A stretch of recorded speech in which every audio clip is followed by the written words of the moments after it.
wabarakatuh. Alhamdulillahi rabbil alamin, bari'il khalaqi ajma'in, wassalatu wassalamu ala asrafil anbiya'i wal mursalin, Sayyidina Muhammadin wa ala alihi wa sahbihi ajma'in. Amma ba'd. Pertama-tama kita bersyukur pagi hari ini kita semua diberikan kesehatan, kesempatan bisa menikmati puasa yang keempat ya, insyaallah. Jadi memang bulan puasa itu seperti jamuan. Jadi Allah Subhanahu wa taala memberikan bulan puasa itu seperti jamuan yang harus kita nikmati semua, Bapak Ibu. Tidak boleh ada satu segmen dalam bulan Ramadan ini yang kita tidak nikmati. Semua segmen dalam Ramadan itu adalah nikmat Allah Subhanahu wa taala. Semua. Ada satu hadis yang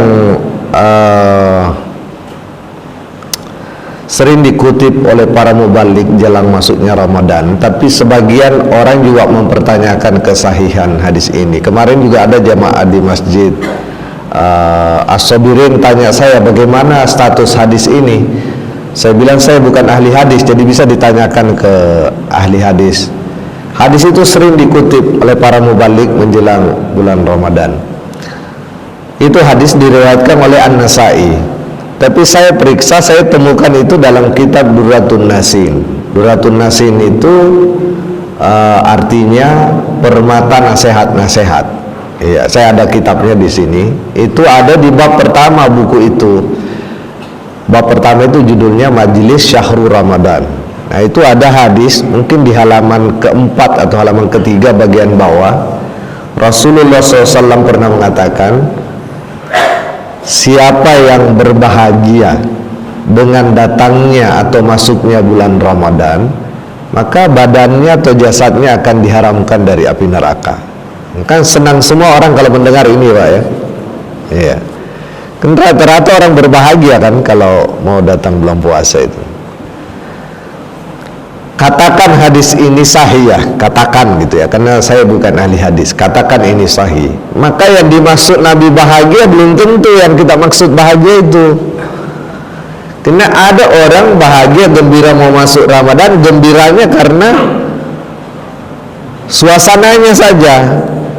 Ya, suasananya Ramadan. Jadi mungkin dia ingat waktu dulu kecil di kampung atau di daerah atau di mana atau di sekolah, itu berulang. Sebenarnya semua suasana yang punya memori indah dalam diri kita itu kita senang kalau akan berulang. Seperti orang mau reuni, mau apa. Jadi saya yakin bukan itu yang dimaksud Nabi itu bergembira itu. Iya, masa bergembira begitu bikin orang bebas dari neraka? Bukan. Kalau orang tahu hakikat bulan suci Ramadan ini, maka orang itu gembira karena dalam bulan Ramadan ini dia akan lahir menjadi manusia baru lagi. Iya, manusia lebih baik. Kalau bahasa Al-Qur'annya orang bertakwa. Jadi kalau orang gembira karena mau digembleng oleh bulan Ramadan, nah itu mungkin yang dimaksud oleh Nabi. Iya. Man fariha bidukhuli syahri Ramadan, itu siapa yang berbahagia dengan datangnya atau masuknya bulan Ramadan, haramallahu ya Allah akan mengharamkan jasadihi finniar, jasadnya dari api neraka. Maksudnya gembira karena ini tidak ada satu bagian dari bulan puasa pun yang tidak ada gunanya untuk kelahiran baru kita. Nah kalau itu berarti orang itu memang mau masuk bulan puasa dengan sungguh-sungguh. Dia tidak akan lewatkan satu bagian dari bulan Ramadan ini dengan kelalaian. Dia akan memanfaatkan paginya, memanfaatkan siangnya, memanfaatkan malamnya, memanfaatkan dini harinya. Semua segmen Ramadan, awal, tengah, akhir dia manfaatkan, dan dia gembira dengan itu. Mungkin ini yang dimaksud dengan Rasulullah Sallallahu Alaihi Wasallam.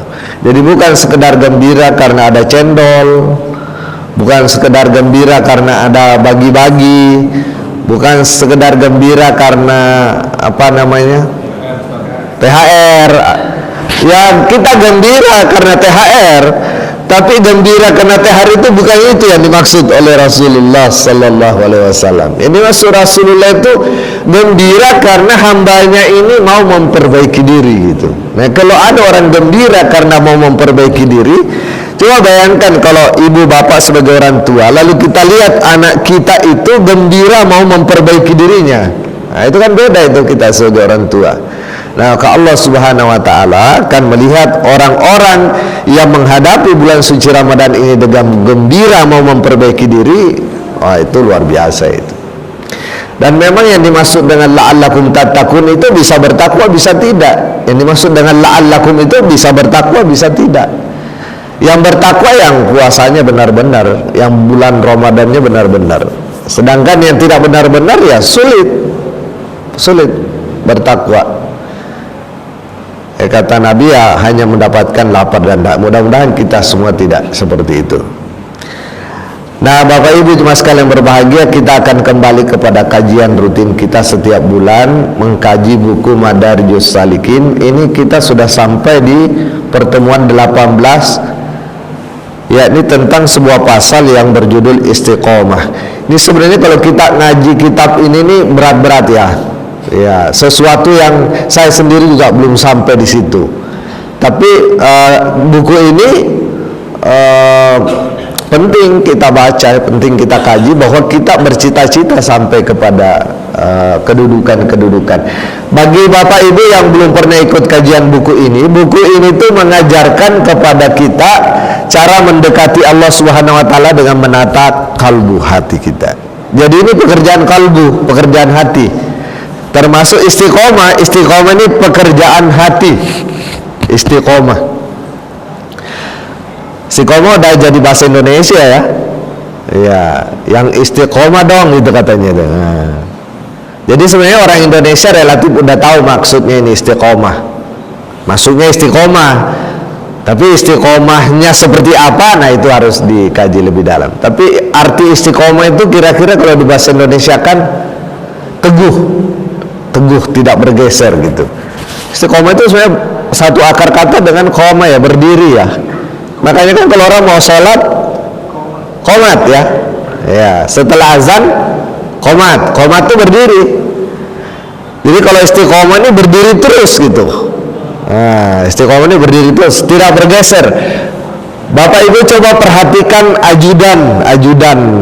Nah, kalau ajudan itu ajudan apa namanya? Ajudan presiden misalnya, presiden belum datang udah ada di situ berdiri. Presiden sudah masuk lagi ke istana, dia masih berdiri saja. Istiqomah itu. Tapi istiqomah sebagai ajudan, bukan istiqomah dalam. Kemudian buku ini mengajarkan kalbu, hati. Iya, jadi yang istiqomah ini hati ini. Nah, buku ini dimulai dengan 3 ayat kalau saya tidak salah. Yang pertama surah Fussilat. Coba kita perhatikan, itu ada yang saya merahkan, itu kan ada kata ya apa namanya? Istaqamu, ya summa istaqamu. Itu adalah istiqomah. Ya Allah Subhanahu wa taala berfirman, a'udzubillahi minasyaitonir rajim, innal ladzina qalu rabbuna Allah summa istaqamu tatanazzalu alaihimul malaika alla takhafu wa la tahzanu wa abshiru bil jannati allati kuntum tu'adun. Kalau ada yang sudah istiqomah di sini berarti sudah pernah didatangi malaikat. Ya. Karena saya belum didatangi malaikat, Pak. Ini kan ayat ini bilang begini nih, coba perhatikan. Dan Allah yang berfirman, innal ladzina qalu rabbuna Allah, sesungguhnya kata Allah, orang yang berkata Tuhanku hanya Allah, summa istaqamu, kemudian dia istiqomah dengan pernyataannya itu, konsisten dengan pernyataannya itu, tatanazzalu alaihimul malaikah, maka Allah pasti menurunkan malaikat kepadanya. Jadi coba dipikir-pikir, dari kecil kita sampai sekarang sudah pernah belum ada malaikat yang datang kepada kita? Malaikat itu bilang, alla takhafu wa la tahzanu, dalam hidup ini dan nanti kehidupan di akhirat kamu tidak usah takut, tidak usah khawatir. Wa absyiru bil jannati allati kuntum tu'adun. Dan malaikat itu kasih berita gembira bahwa dia akan masuk surga nanti.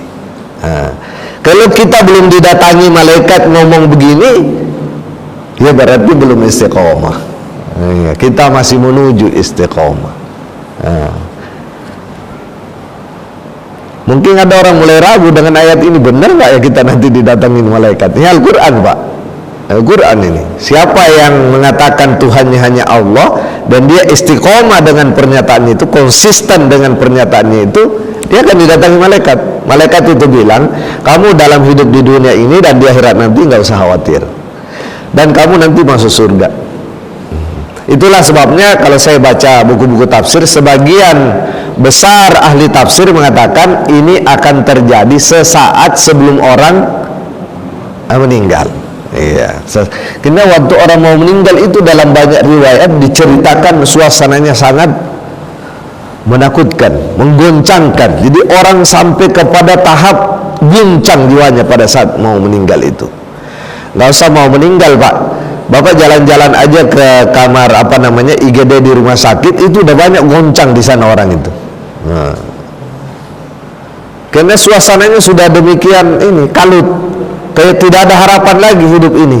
Nah, pada saat orang itu, orang yang istiqomah dalam hidupnya, dia tenang-tenang saja. Kenapa tenang? Ada malaikat yang datang kepadanya bilang, nggak usah takut, nggak usah khawatir, dan kamu nanti akan masuk surga. Sebenarnya ayat 1 ini udah cukup pengajian tentang istiqomah. Iya. Ya, kalau orang istiqomah luar biasa manfaatnya, karena manfaatnya akan menenangkan orang pada saat guncangan itu terjadi. Guncangan itu akan terjadi, kata para sebagian ahli tafsir, itu pada saat jelang orang mau meninggal. Sehingga orang akan berkata pada saat itu, laula akhartani ila ajalin qarib fasaddaka wa kun minaz sholihin. Orang semua pada saat itu bilang ke malaikat yang akan mencabut nyawanya, bisa enggak soal ajal ini diundur sedikit supaya saya betul-betul jadi orang baik dan betul-betul jadi orang soleh. Fala yuakhiralahu. Tapi tidak mungkin itu diundur. Kalau diundur sedikit, dia dikasih kesempatan hidup aja banyak, nggak berubah, apalagi diundur sedikit itu, kata malaikat. Ini tidak mungkin. Nah, maka untuk melalui masa genting yang singkat itu jelang sakaratul maut itu, satu-satunya cara supaya kita melewati dengan tenang adalah hidup dengan istiqomah. Hidup dengan istiqomah. Ini kita tangkap ya makna ayat ini, Bapak. Ayat kedua dan ketiga sama. Dalam surah Al-Ahqaf Allah Subhanahu wa taala berfirman, "Innal ladzina qalu rabbuna Allah tsumma istaqamu." Sama. Fala khaufun 'alaihim wa lahum yahzanun. Enggak ada ketakutan, enggak ada duka cita, enggak ada kekhawatiran kalau orang istiqomah, kata Allah Subhanahu wa taala. Ulaika ashabul jannah khalidina fiha. Mereka itulah penghuni surga yang kekal di dalam. Jadi balasan orang istiqamah ada dua. Pertama, hatinya akan tentram. Yang kedua, dia akan masuk surga. Kalau orang istiqamah ini, jazaan bima kanu ya'malun, itulah sebagai pahala atau imbalan kena amalnya dulu. Ya, apa dulu yang dia lakukan. Bapak Ibu, seperti yang pernah sering kita sampaikan di majelis kita ini, sebenarnya hari akhirat itu simpel sebenarnya. Hari akhirat itu adalah hari memperlihatkan amal manusia waktu hidup. Iya. Tadi dibacakan imam kita bahwa hari kiamat itu, hari akhirat itu lirau a'malahum, adalah hari untuk memperlihatkan amal orang kepada pemilik amalnya. Jadi waktu Bapak Ibu kita semua sekalam beramal, itu balasannya sudah ada, cuma kita belum lihat sekarang ini. Nah, hari akhirat itu hari ketika mata penglihatan kita disingkap sehingga kita lihat tuh apa yang kita lakukan tuh. Nah, itulah balasannya. Jadi bukan balasan di akhirat itu sesuatu yang beda dengan yang kita lakukan di dunia, bukan. Balasan di akhirat itu adalah apa yang kita lakukan. Cuma waktu itu kita lihat, di sini kita tidak lihat. Itu namanya liyurau a'malahum. Faman ya'mal mithqala dzarratin khairan yara. Kalau dia berbuat baik sebiji zarah pun diperlihatkan. Wa may ya'mal mithqala dzarratin syarran yara. Kalau dia berbuat buruk diperlihatkan. Jadi tidak ada perbuatan baik di dunia tidak dilihat di akhirat. Tidak ada perbuatan buruk di dunia tidak dilihat di akhirat. Semua dilihat. Nah, momentum melihat perbuatan kita itulah yang disebut dengan akhirat sebenarnya. Hakikat dari perbuatan kita di dunia itu kita lihatnya di akhirat. Seorang istri yang bikin teh buat suaminya, ya, bangun sahur bikin makanan, diniatkan Allah, diniatkan karena Allah, kemudian didoakan mudah-mudahan berkah bagi suami dan keluarganya. Itu yang dia lihat suami itu adalah teh, yang dia lihat si istri itu adalah teh. Tapi sebenarnya si istri ini nanti di akhirat bukan lagi melihat teh. Yang dia lihat nanti di akhirat adalah hakikat daripada teh itu. Mungkin jadi rumah di surga, mungkin jadi hiasan di surga itu teh, mungkin jadi minuman di surga itu teh. Jadi waktu siapa yang bikinkan itu, si ibu itu minuman di surga, dia sendiri yang bikin dulu waktu di dunia. Iya. Cuma baru dia lihat itu bahwa ternyata teh yang dia buat itu adalah teh untuk di surga. Kenapa? Karena dia niatkan karena Allah dan dia doakan supaya berkah untuk suami. Nah, dari sini baru kita bisa memahami mengapa amal orang kafir itu menjadi hilang. Karena orang kafir itu berbuat amal di dunia demi dunia, iya, demi dunia, demi kepentingan dunia. Jadi hilang, seakan-akan berbuat baik tapi hilang di akhirat. Karena tidak diniatkan karena Allah, tidak ada ma'rifat di dalamnya, tidak ada iman di dalamnya. Iya. Karena di akhirat itu bukan perbuatan baru. Iya, ini satu orang kafir berbuat baik, satu orang beriman berbuat baik. Terus di akhirat hanya orang beriman yang mendapatkan balasan. Seakan-akan orang gak adil dong Tuhannya. Ini kan sama-sama berbuat baik. Kenapa yang dapat balasan hanya orang beriman? Sebenarnya balasan itu bukan sesuatu yang baru di akhirat. Balasan itu adalah perbuatan itu sendiri. Cuma yang orang beriman ini diniatkan sampai di sana, ini nggak diniatkan sampai di sana, ya nggak dilihat, dia lihat di sana. Dia nggak lihat di sana. Itu sesederhana itu sebenarnya kalau Al-Quran mengajarkan kita tentang akhirat. Dan akhirat adalah momentum masa di mana manusia akan diperlihatkan amal-amalnya. Ya. Sehingga kalau gini kita pikir-pikir, ya tidak perlu kita dicatat kiri kanan, karena kita meyakini bahwa hari akhirat itu cukuplah diri kita kafa bi nafsi syahida. Cukuplah seseorang itu menjadi saksi atas amalnya semua di dunia. Nggak perlu ada lagi saksi. Tidak kayak pengadilan Sambo di dunia ini. Banyak ini saksi, ada juga saksi direkayasa, ada macam-macam lah kalau di dunia. Kalau di akhirat tidak perlu saksi, tidak perlu juga saksi ahli. Kenapa? Karena yang jadi saksi adalah dia sendiri nanti yang jadi saksi. Al-yawma nakhtimu ala afwahihim wa tukallimuna aydihim wa arjuluhum. Jadi tangannya sendiri jadi saksi, kakinya sendiri jadi saksi, rambutnya jadi saksi. Iya. Nah, itu sesederhana itu Bapak Ibu tentang konsep akhirat. Jadi kita sebenarnya berbuat di dunia untuk kita ambil di akhirat. Yang diambil itu bukan disediakan oleh malaikat sesuatu yang baru, bukan. Hanya memperlihatkan saja kepada kita, ini yang dulu kamu lakukan. Makanya dalam Al-Quran itu siapa yang makan harta anak yatim dengan cara yang batil, sebenarnya yang dia makan itu adalah bara api. Surah An-Nisa ayat 10.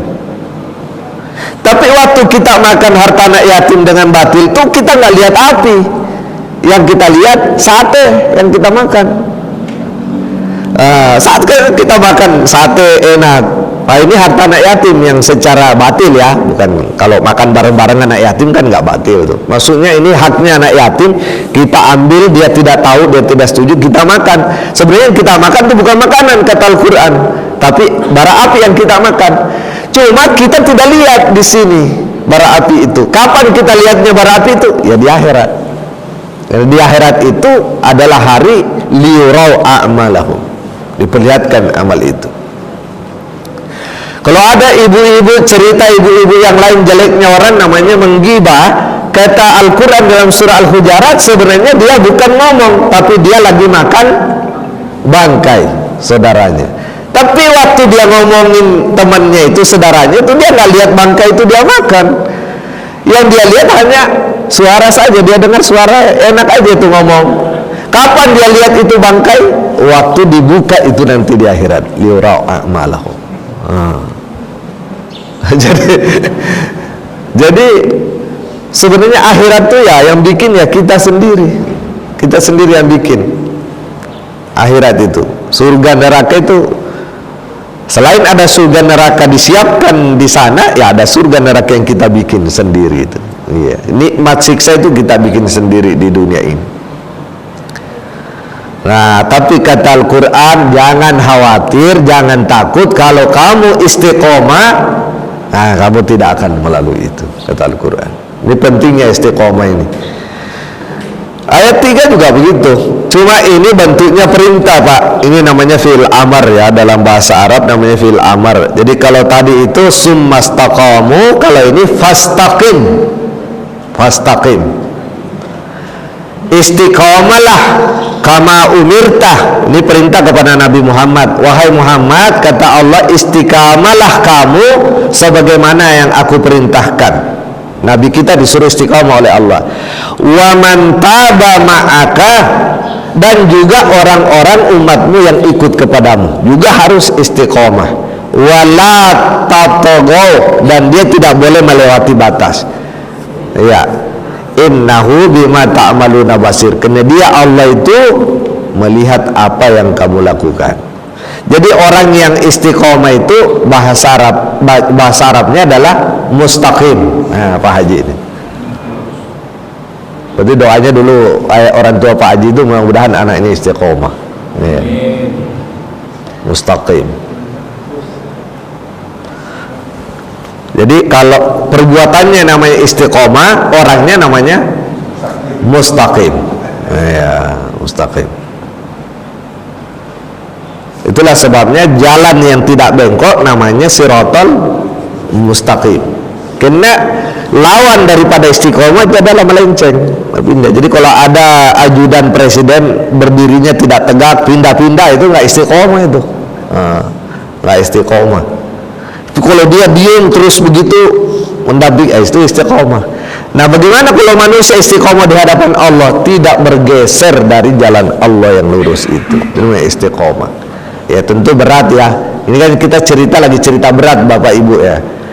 Itu lagi cerita berat ini. Tapi ya mau gimana, kita semua mau bahagia kan. Berarti kan memang kita perlu tahu itu yang berat itu. Kita mau bahagia di dunia, bahagia di akhirat, harus istiqomah. Jadi lawannya istiqomah, jangan lewati batas. Jangan lewati batas. Sebenarnya beragama itu ada dua kesalahan, Pak. Kalau kapan orang disebut salah beragama, ada dua. Pertama, menentang agama, nggak mau ikut agama. Yang kedua, dia taat beragama, tapi taatnya itu melewati batas. Saya ulangi. Jadi kesalahan beragama itu ada dua. Pertama, dia beragama tapi nggak taat, mandang enteng agama. Yang kedua, dia taat tapi melewati batas. Dua-duanya nggak istiqomah itu. Yang pertama memandang enteng aturan agama, yang kedua taat tapi taatnya melewati batas. Ya, melewati batas. Disuruh bulan puasa 1 bulan Ramadan, dia puasanya ya melewati batas. Saatnya bulan Syawal, orang silaturahmi, saling mengunjungi, menjamu makanan, dia sebulan Syawal masih puasa aja terus. Nah, itu melewati batas tuh. Itu tidak istiqomah juga itu. Ya, boleh kan ada puasa sunnah bulan Syawal, tapi nggak usah penuh. Syawal, Zulkaidah disambung lagi, Zulhijjah disambung lagi puasa. Sampai-sampai ada ibu-ibu datang melapor kepada Nabi melalui istrinya. Ini suami-suami kita kebangetan, katanya, ya Ummul Mukminin. Kenapa suami-suaminya? kerjanya cuma puasa dan salat tahajud, kita dianggurin. Itu namanya tidak istiqomah. Tidak istiqomahnya karena melewati batas, kan begitu. Wa man taba ma'aka wa la tatagaw, jangan melampaui batas dalam beragama. Orang yang tidak istiqomah yang lain, ini tidak taat, kadang-kadang taat, kadang-kadang tidak taat, itu tidak istiqomah juga. Jadi bentuk kesalahan beragama ada dua, yakni agama diremehkan, pandang enteng, akhirnya tidak taat, atau dia taat sekali beragama tapi melampaui batas. Itu dua-duanya tidak berada di jalan yang lurus ini. Terus Nabi sampai marah itu terhadap suami-suami seperti itu. Konon Nabi sampai tidak pakai sendal, buru-buru datang ke masjid cari itu suami-suami yang ninggalin istrinya, dimarahin. Iya. Kata Nabi, apakah kalian yang lebih bertakwa atau saya lebih bertakwa? Ya engkau ya Rasulullah, kata mereka. Kata Nabi, saya berpuasa tapi saya juga berbuka, saya salat tahajud tapi saya juga bergaul dengan istri saya, dan seterusnya. Karena kita ini masih di dunia, Pak. Kita harus makan. Ya. Puasa itu tujuannya bukan supaya kita tersiksa dan orang lain juga tersiksa di sekitar kita, bukan itu tujuannya puasa. Puasa itu tujuannya cuma satu, supaya manusia itu nafsunya, syahwatnya, marahnya dibawa dari akalnya gitu. Akalnya yang jadi panglima. Itu tujuannya puasa itu. Jadi orang berpuasa itu tujuannya simpel, sederhana, supaya syahwatnya, marahnya, hayalannya dikendalikan oleh akalnya gitu. Biar juga sebulan 2 bulan puasa, kalau yang jadi panglima masih syahwatnya, yang jadi panglima masih amarahnya, tidak berfungsi itu puasa. Kegunaannya puasa. Jadi latihan puasa kita kalau sudah tua kayak gini ini udah harus diubah ini, benar, harus di tempatnya puasa itu. Dari sejak tadi subuh sampai nanti malam, puasa kita itu harus dimaknai seperti itu. Nah, yang berkuasa dalam diri kita adalah akal kita. Sedangkan syahwat, amarah dan hayalan itu dibawa kendali akal. Karena yang bikin rusak di dunia ini kalau kebalik, Pak. Bikin rusak di dunia ini kalau akal dikendalikan oleh syahwat, akal dikendalikan oleh amarah, akal dikendalikan oleh hayalan. Apalagi kalau akal dikendalikan ketiga-tiganya, rusak dunia ini. Rusak keluarga, rusak masyarakat, rusak dunia, rusak negara, rusak semua di dunia ini kalau manusia itu akalnya dikendalikan oleh ketiga hal itu. Ketiga hal itu mengendalikan. Tapi kalau ketiga-tiganya dikendalikan oleh akalnya, ya dunia ini menjadi indah. Tapi ketiga-tiganya nggak boleh dihilangkan. Kalau orang melampaui batas tuh ketiga-tiganya dihilangkan. Mungkin ada agama yang nggak boleh lagi orang menikah. Itu Al-Quran menentang itu, nggak boleh. Karena kita di dunia ini bisa berketerusan kalau orang menikah. Sekarang mulai ada gejala kan di beberapa negara maju, orang harus dikasih bonus supaya mau menikah. Iya, udah beberapa negara maju sekarang sulit masyarakatnya menikah. Kenapa dia sulit menikah? Karena dia merasa hidup di dunia ini untuk kerja, sedangkan menikah mengganggu kerja. Iya, dia nggak mau direpotkan oleh komitmen dengan keluarga. Dia nggak mau direpotkan. Iya, harus ada komitmen katanya. Kalau orang menikah, ya memang harus ada komitmen. Kalau ada komitmen, kerjanya terganggu, maka mereka nggak mau menikah. Nah, pemerintahnya mulai resah. Kenapa pemerintahnya mulai resah? Karena gizi semakin bagus, berarti kalau gizi makin bagus di negara maju, maka usia harapan hidup makin panjang, makin tinggi. Usia harapan hidup di negara maju itu panjang, Pak, bisa sampai 90 tahun. Sementara nggak ada lagi yang mau menikah. Jadi yang ada hanya usia tidak produktif di negara itu. Nah, repot kan negara kalau kayak gini nih. Nah, maka dikasih bonus lah bagi yang mau menikah. Giliran ada yang mau menikah tidak mau punya anak lagi di negara maju itu. Nah, jadi negara harus menyediakan anggaran sebesar-besarnya untuk mengajak orang menikah dan mengajak orang yang sudah menikah punya anak. Padahal itu fitrah manusia sebenarnya. Iya.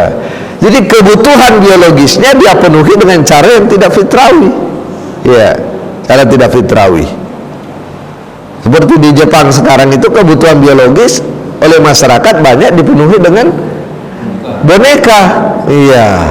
Boneka kan tidak ada tuntutan, tidak pernah protes dia. Boneka seks ini tidak pernah protes. Kalau perempuan jadi istri banyak protes. Lah justru banyak protes itu kalau dalam Islam lahan pahala. Coba Bapak Ibu, orang yang tidak menikah itu lahan pahalanya sedikit, hanya di kantor saja. Itu pun di kantor kebanyakan orang nggak mikir pahala, Pak, mikirnya gaji. Jadi di mana orang bisa berpahala banyak? Di rumah sebenarnya kita bisa berpahala banyak. Yakni kalau kita di bulan puasa ini Bapak Ibu kita membahagiakan keluarga, itu pahalanya bisa jauh lebih besar daripada sholat malam. Membahagiakan anak, membahagiakan istri, itu pahalanya luar biasa itu. Gimana orang yang tidak punya istri? Gimana orang yang tidak punya anak? Kan repot. Jadi kebolak-balik sekarang hidup di dunia ini kalau seperti itu. Tapi kalau orang kembali kepada agama, enak sekali hidup, enak sekali hidup. Dan dengan syaratnya istiqomah dalam beragama. Insya Allah orang akan lebih niscaya hidup. Jadi berdasarkan Al-Quran tadi, surah Hud tadi itu, lawan dari istiqomah adalah melampaui batas. Melampaui batas yang sudah, ya simple ya beragama itu. Kalau agama sudah menetapkan hidup itu begini, ya udah begitu aja, gitu aja hidup. Nggak usah lah cari apa ya kira-kira manfaatnya kalau puasa ya. Rasa-rasanya kalau belum ada manfaat yang ditemukan peneliti, bikin sehat, bikin ini, malas berpuasa. Nggak usah, Pak. Kasihan dulu orang berpuasa, sekarang katanya orang berpuasa, udah banyak orang berbondong-bondong mau berpuasa karena sekarang terbukti puasa bikin sehat, puasa terbukti bikin detox, auto pagi, apalah macam-macam sekarang disebar. Itu kasihan orang dulu tidak tahu itu. Kan nggak begitu. Ya puasa itu digariskan agama, ya laksanakan, pasti bermanfaat dunia dan akhirat. Soal nanti ditemukan yaitu urusan peneliti lah, ya, urusan peneliti. Jadi kalau orang agama diikuti dengan istiqomah, udah pasti nanti orang temukan lagi. Tapi kita tidak usah berdasarkan penemuan-penemuan itu. Itu anggaplah berita gembira saja. Tapi kalau orang mau beragama dengan benar, ya kalau ada batas ditetapkan oleh agama, jalankan saja. Insya Allah orang akan bahagia. Orang pasti bahagia. Menurut Ibnu Taimiyah, ini saya kutip dari buku tadi, istiqomah itu artinya teguh hati, ya, mencintai dan beribadah kepadanya dan tidak menoleh kiri dan kanan. Jadi sebenarnya pekerjaan setan di dunia ini apa? Pekerjaannya setan itu bikin kita menoleh kiri dan kanan, ya, melenceng kiri dan kanan. Nah, sekarang saya tanya Bapak Ibu, kan katanya di bulan puasa ini setan dibelenggu. Nah, setan dibelenggu, iya kan? Berbahagialah kita yang masuk ke dalam bulan puasa ini karena setan dibelenggu. Artinya tidak ada yang bikin kita menoleh kiri, menoleh kanan. Kita lebih bisa istiqomah. Faktanya gimana? Faktanya masih ada nggak godaan belok kiri, belok kanan dalam bulan puasa? Kalau setan dibelenggu, siapa yang bikin belok kiri, belok kanan itu? Nah, jadi lawan kita sekarang di bulan puasa itu bukan setan, karena setan lagi dibelenggu. Lawan kita di bulan puasa adalah diri sendiri. Ini tadi Bapak nih, ada 4 kan, jiwa kita itu dikendalikan oleh 4: akal, syahwat, amarah, dan hayal. Lawan kita yang 3 ini, syahwat, hayal sama marah. Makanya puasa itu 3 tingkat. Tingkat paling pertama puasa menahan syahwat, ya, syahwat, makan, minum, kawin, ya, itu syahwat semua itu. Yang kedua puasa menahan marah, itu udah tingkat lebih tinggi itu. Yang ketiga puasa paling tinggi, puasa menahan pikiran, yang menghayal kemana-mana itu. Iya. Kalau orang udah bisa mempuasakan 3 ini dalam bulan Ramadan, wah udah hebat nih. Hebat. Kalau hukum fikih mengatur yang puasa paling bawah saja. Jadi bapak ibu tidak makan, tidak minum, tidak kawin dari subuh sampai malam, sah puasanya. Kalau yang tidak marah, apakah puasa? Sah puasa syariat, tapi puasa akhlaknya gagal, nggak bisa mengendalikan marah. Nah puasa arifnya, orang arifin yang puasa hayal ini, kalau udah tidak pernah memikirkan, tidak pernah menghayalkan sesuatu yang bertentangan dengan agama, yang tercela dalam agama, wah itu udah puasa tingkat tinggi. Nah jadi saya diajarkan oleh guru saya, salah seorang guru saya mengatakan, kalau kamu puasanya yang pertama saja, puasa syariat, maka kamu hanya dibebaskan dari kewajiban. Tidak ada qada, tidak ada kafarah di hari lain. Kan ayat Al-Quran mengatakan begitu. Faman kana maridon au ala safarin fa'iddatun min ayyamin ukhor. Itu puasa syariat itu. Jadi kalau batal secara syar'i, tadi makan minum kawin, harus ganti di hari lain. Ibu-ibu ganti di hari lain kalau datang bulan. Hari lain itu maksudnya bulan Syawal, bulan Zulhijjah. Jangan bulan Sya'ban baru diganti. Iya, pede amat ya, masih hidup jauh sekali. Ganti di bulan Sya'ban atau bulan ini. Nah, tapi kata guru saya ini, kalau kamu hanya puasa syariat, kamu hanya bebas dari qada dan kafara dan dapat pahala di akhirat, tapi kamu tidak termasuk orang-orang yang idza sa'ala ibadi fa inni qarib ujibu da'watad da'i idza da'ani. Itu kan di ayat-ayat puasa itu. Orang-orang yang mustajab doanya. Orang yang mustajab doanya, orang yang puasanya agak naik. Jangan cuma itu. Kan semua orang yang berpuasa itu doanya makbul, terutama saat sebelum berbuka puasa. Jadi kalau mau berbuka puasa, Bapak Ibu jangan lari-lari kemana lagi. Tafakur duduk nunggu buka puasa itu sambil berdoa. Berdoa hajat-hajat kita atau kita doa. Tapi orang yang makbul doanya di situ, orang yang puasa, puasanya agak dinaikin kualitasnya. Apalagi kalau sudah sampai puasa hayal, puasa pikiran, wah itu sudah makbul sekali doanya, kata guru saya. Wallahu a'lam bishawab. Nah kira-kira itulah Bapak Ibu. Ini PowerPoint saya beberapa ke belakang masih banyak saya ambil dari situ, tapi kira-kira intinya itu saya ingin tutup dengan kisah dari seorang sahabat yang bernama Sufyan bin Abdullah. Ini ada di dalam kitab Sahih Muslim. Jadi Ibnu Qayyim Al-Jauziyah mengutip dari Sahih Muslim. Ini Sufyan bin Abdullah, ini sahabat Nabi yang sangat taat. Tapi pernah dia bertanya kepada Nabi pertanyaan yang sangat bagus. Dia bilang begini kepada Nabi, "Ya Rasulullah, kasih saya satu nasihat, satu perkataan di dalam Islam, tentang Islam, sehingga kalau engkau kasih saya satu nasihat itu, saya tidak pernah lagi minta nasihat kepada orang lain." Ibaratnya ini kasih saya nasihat pamungkas ya Rasulullah. Kasih saya satu nasihat ya Rasulullah, supaya saya nggak perlu lagi minta nasihat kepada orang lain. Itu dua cukup bagi saya, dunia akhirat saya. Apa nasihatnya Nabi?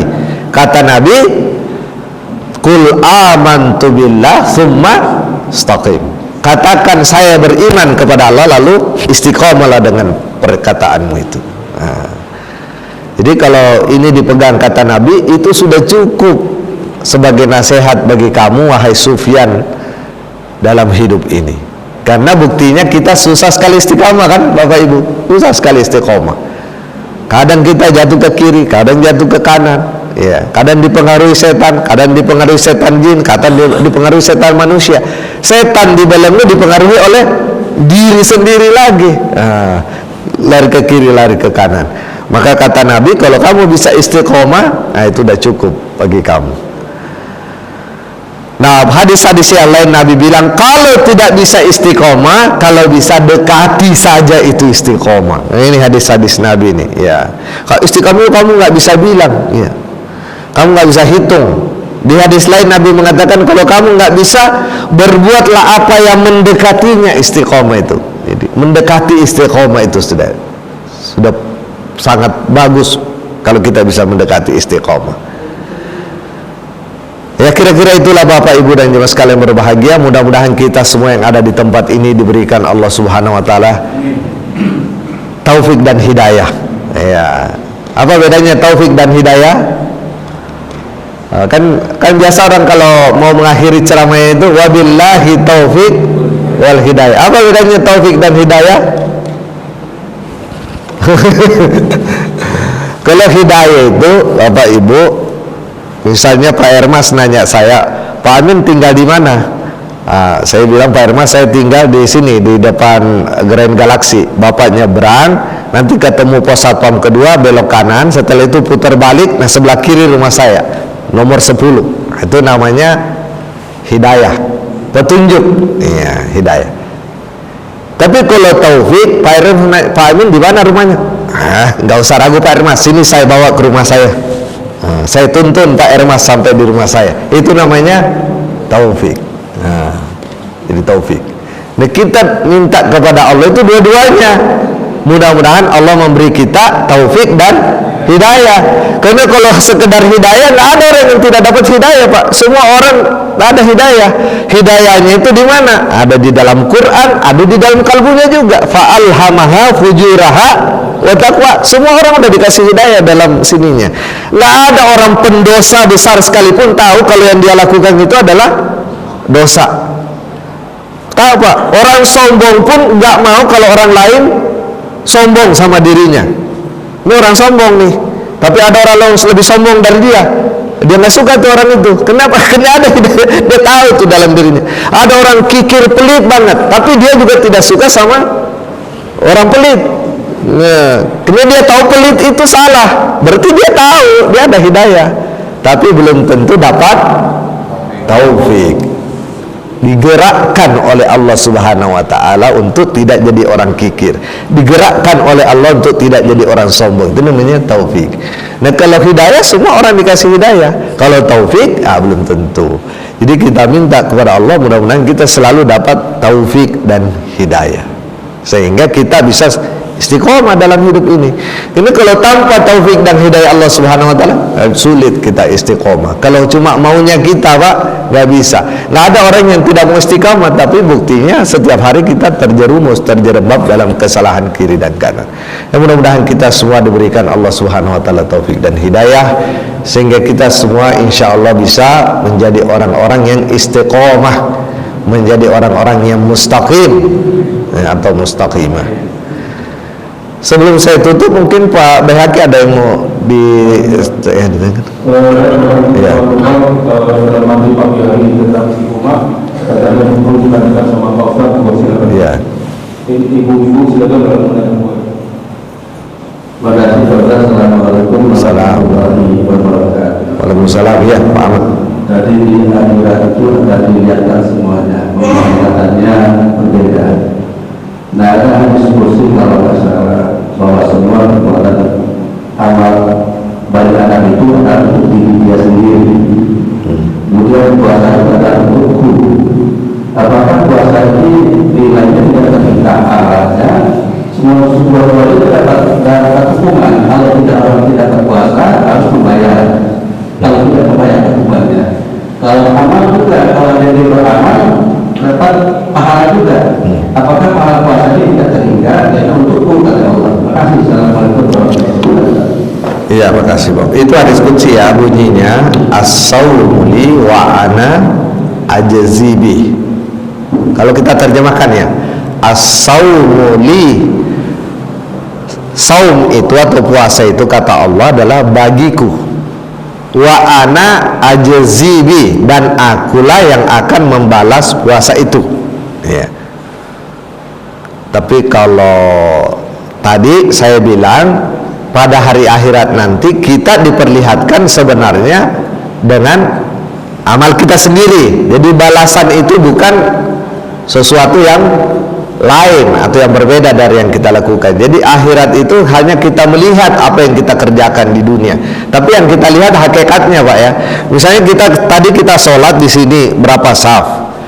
Seakan-akan orang sholat subuh itu semua gerakannya sama, ya, berdiri, ruku, itidal, sujud, duduk di antara sujud, kemudian berdiri lagi, sama semua gerakannya. Tapi nanti yang dilihat di akhirat beda-beda. Apa yang bikin beda-beda nanti itu di akhirat? Ya, niatnya, kekhusyuannya, ya, penghambaannya, itu yang bikin beda-beda. Kelihatannya sama, tapi di akhirat nggak sama, Pak. Sholatnya orang beda-beda. Beda-beda, tergantung kualitas sholatnya. Jadi nanti waktu di alam kubur itu orang ditemani oleh orang, ada orang yang ditemani oleh orang baik, ada yang ditemani oleh yang buruk. Yang ditemani oleh orang baik itu sholatnya nemenin atau zakatnya, yang ditemani orang buruk sholatnya juga nemenin atau zakatnya, tapi sholatnya beda kualitasnya di dunia. Jadi waktu di akhirat itu yang kita lihat beda-beda, tapi sebenarnya mungkin di dunia dulu perbuatannya sama. Yang menentukan itu adalah hakikatnya, kualitasnya. Pernah dengar mungkar nakir ya, istilah waktu kita kecil? Itu malaikat yang bukan mencatat, malaikat yang nanya nanti di alam kubur itu. Iya, mungkar nakir. Kalau yang mencatat itu biasa disebut di buku-buku SD itu rakib dan atid. Itu ada ayatnya itu, raqibun atid. Kalau mungkar nakir nih, waktu kita belajar di SD itu malaikat yang kesannya gimana? Kesannya menakutkan. Menakutkan. Jadi mungkar nakir ini kesannya menakutkan. Nah, sebenarnya yang menakutkan itu, yang takut sama mungkar nakir, orang yang di dunia dulu amalnya buruk, iya, amalnya tidak baik, baru itu mungkar nakir. Tapi kalau orang di dunia beriman, amalnya baik, sebenarnya bukan mungkar nakir yang periksa dia basyir dan mubsyir. Namanya basyir dan mubsyir, orangnya cerah, menggembirakan, tapi malaikatnya itu juga gitu. Iya, paham nggak? Jadi malaikatnya yang periksa itu juga, tapi di mata orang baik malaikatnya kelihatan baik, di mata orang jahat malaikatnya kelihatan seram, tergantung. Bayangkan bapak ibu bawa mobil ya di jalan, tidak ada SIM, bayar pajak mobil belum pernah dibayar, terus ada polisi berdiri di depan. Polisi itu serem. Tapi kalau surat-surat lengkap, ini ada, tidak ada, polisi itu baik-baik aja. Jadi begitulah sebenarnya di akhirat itu. Ya, begitu di akhirat itu begitulah sebenarnya. Tergantung orangnya. Iya. Wujuhu yauma idzin nadirah. Iya. Di sana ada orang mukanya ketakutan. Wa wujuhun yauma ada kesenangan, wa wujuhu yauma idzin khasyiah, ada yang ketakutan. Apa yang bikin dia gembira dan ketakutan? Lisaiha radiyah, dulu amalnya di dunia. Jadi gitu, simpel seperti itu, Pak. Jadi kalau Pak Ahmad bilang apakah puasa yang kita lakukan sekarang ini balasannya nanti tidak terhingga, bisa iya, tergantung kualitas puasanya. Terus apa maksudnya Allah bilang aku sendiri akan membalasnya puasa itu? Karena puasa ini apa namanya? Puasa ini antar hamba dengan Tuhan, tidak ada yang tahu, Pak. Junaid al-Baghdadi mengatakan kalau orang sudah ikhlas hanya dia hamba dengan Tuhan, itu malaikat pun tidak tahu. Malaikat pun tidak tahu, iblis pun tidak tahu, hawa nafsunya pun tidak tahu. Sehingga yang tahu keikhlasan seorang hamba dengan Tuhan hanyalah Tuhan dan hamba itu sendiri. Iya. Seperti yang saya sering ceritakan tentang cinta Laila kepada Majnun. Iya. Laila Majnun itu, Majnun jatuh cinta kepada Laila sampai cintanya betul-betul tidak ada yang tahu kecuali mereka berdua. Tidak ada yang tahu, termasuk bapaknya Laila. Kan bapaknya Laila itu tidak mau sama Majnun. Ini Majnun kan sebenarnya namanya bukan Majnun, namanya Kais. Tapi karena cintanya itu sangat tergila-gila kepada Laila, maka masyarakat panggil dia Majnun. Nah, satu saat bapaknya Laila bikin pesta buat anaknya nih, Laila. Jadi Laila dibikinin pesta ulang tahun. Kan si Majnun ini udah diusir, dia keluar kampung, dia malu, dia dikira ini bapaknya Laila, Majnun nggak bakalan datang nih. Maka bapaknya Laila mau lihat laki-laki yang tertarik kepada Majnun, dia mau seleksi nih. Datanglah laki-laki. Jadi kalau ulang tahun itu kan biasanya orang bawa piring, bawa ke Laila, Laila kasih kue kan. Ternyata ada Majnun juga ngantri bawa piring gitu. Kata si bapaknya Laila, wah masih ada aja ini anak muda ini. Nah tapi waktu Majnun sampai depan Laila, itu bukannya dikasih kue, piringnya dibanting, dipecahin oleh si apa namanya, Laila. Kata bapaknya Majnun, wah anak saya udah nggak suka ini sama Majnun nih, piringnya dipecahin. Tapi bagaimana dengan Majnun? Dia tenang-tenang aja, dia senyum-senyum aja, dia putar, ngantri lagi, dia ambil piring. Ngantri lagi bawa piring. Orang kan, kenapa ini Majnun udah dibanting piringnya masih senyum-senyum aja.